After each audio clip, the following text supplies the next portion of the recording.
Welcome in or welcome back to Zig Zag.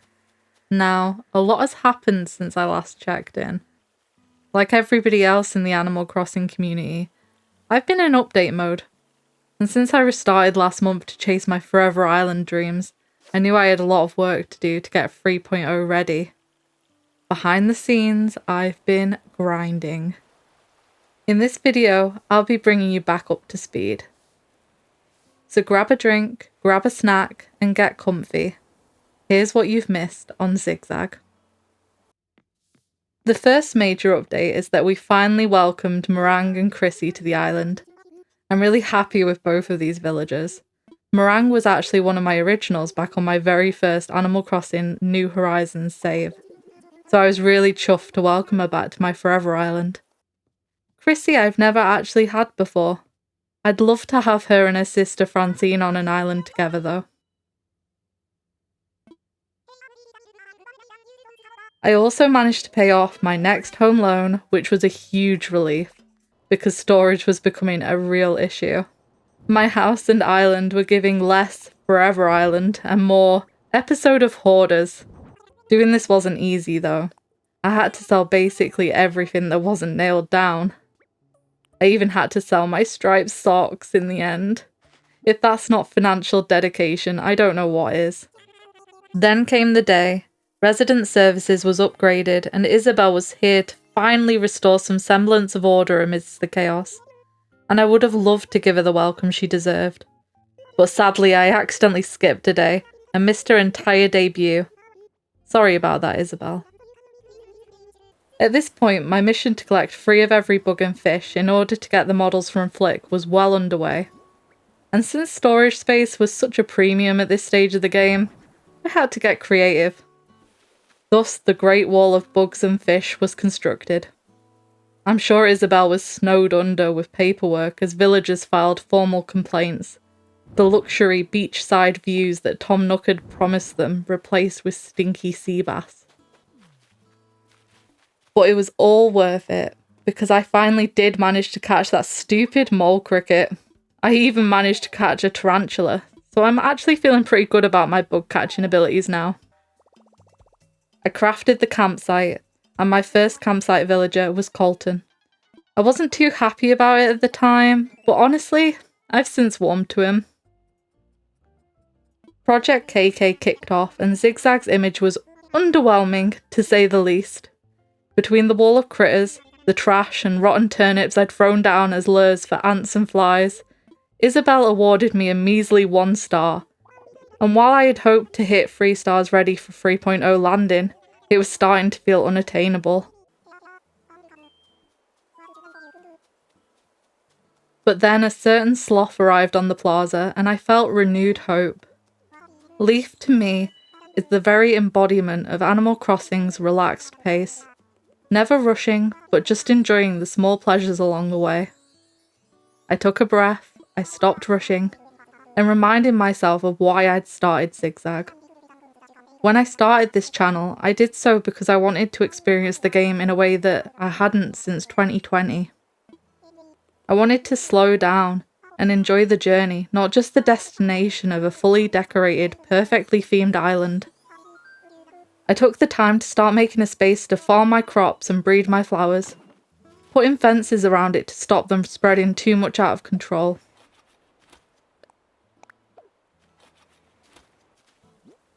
I've never done any flower breeding in Animal Crossing, so I welcome any and all tips about how to do this.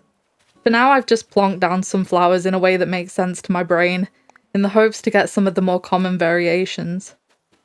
When it comes to the more difficult ones, looking at you blue roses, I'm probably going to need more of a game plan. I placed down as many housing plots as I could until Tom Nook just wouldn't let me. He said the island was at risk of being overpopulated, though it didn't look like it to me. I suppose in retrospect, maybe he knew about the plans to build a hotel on the pier. Since one of my goals is to have every villager on Zig Zag at one point or another to get their photos, I invited the first villagers I met on Nook Miles Islands to become fully fledged Zigzagians. Ketchup, Queenie, Wade, and Melba. While my new villagers were starting to settle in, I spent a lot of time fishing and catching bugs and sea creatures. At this point in the game, it was late March, and I wanted to make sure I'd caught everything that would no longer be available once April hit. And honestly, this is such a relaxing part of the game for me. Especially after I managed to get what is, for me, one of the hardest Nook Mile achievements in the game polished off. Cast Master. I was dreading trying to complete it because I'm not the most reliable fisher. But it turned out I didn't need to worry. I unlocked it without even trying to. I also spent a lot of time just enjoying hanging out with my villagers. Ozzy even gave me a nickname, which I wasn't expecting at all so early in the game.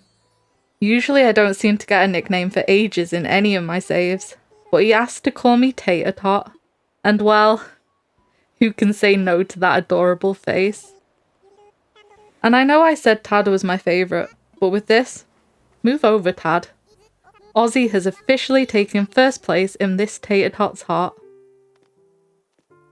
Zig Zag was starting to look like a bustling hotspot of activity. I even changed my town tune to make it feel more like home.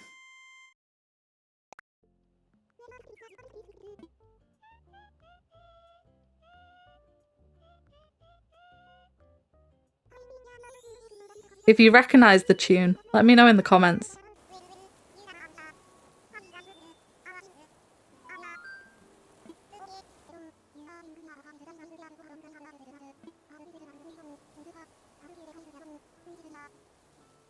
And I suppose news was getting out because I met a lot of NPCs for the first time.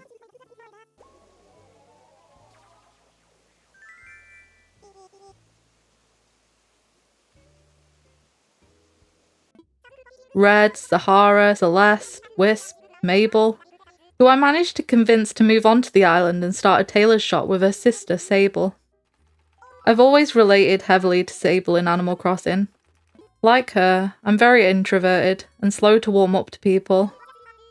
As we talk to her each day, at one point she says to her sister, "This is hard for me," referring to talking to the player, and I feel that in my soul. I took some time to design my eyebrows and face heart, and I'm pretty pleased with how it turned out. Ever since someone pointed out that Animal Crossing player characters have no eyebrows, I just can't drag my eyes away from their empty foreheads.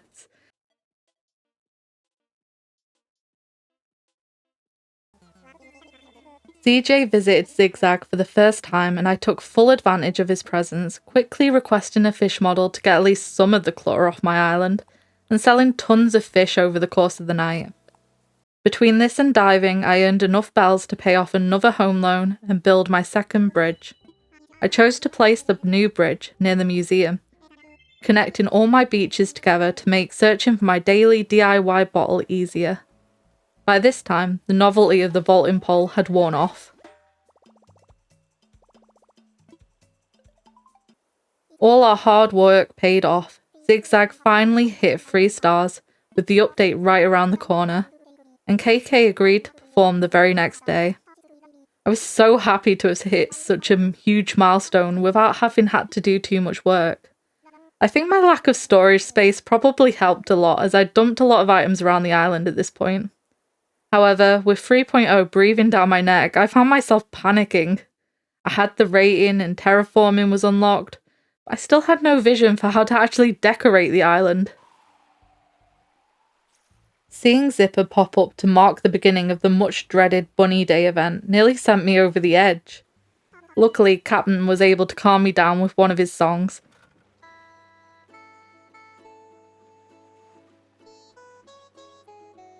Turns out KK does have some competition.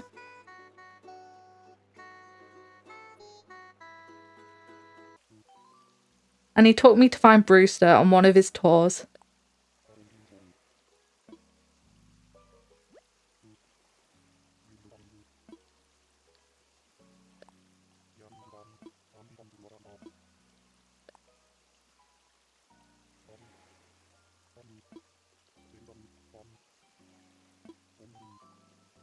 Even picked up my first gyroid.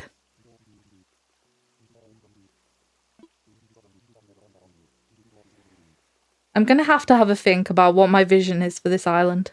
Please do let me know in the comments if you have any suggestions. For now, Zig Zag is very much an open slate, though it's definitely come a long way in the last couple of weeks. As I'm recording this, 3.0 has landed, and many of us have already got stuck into those sweet new features and quality of life upgrades.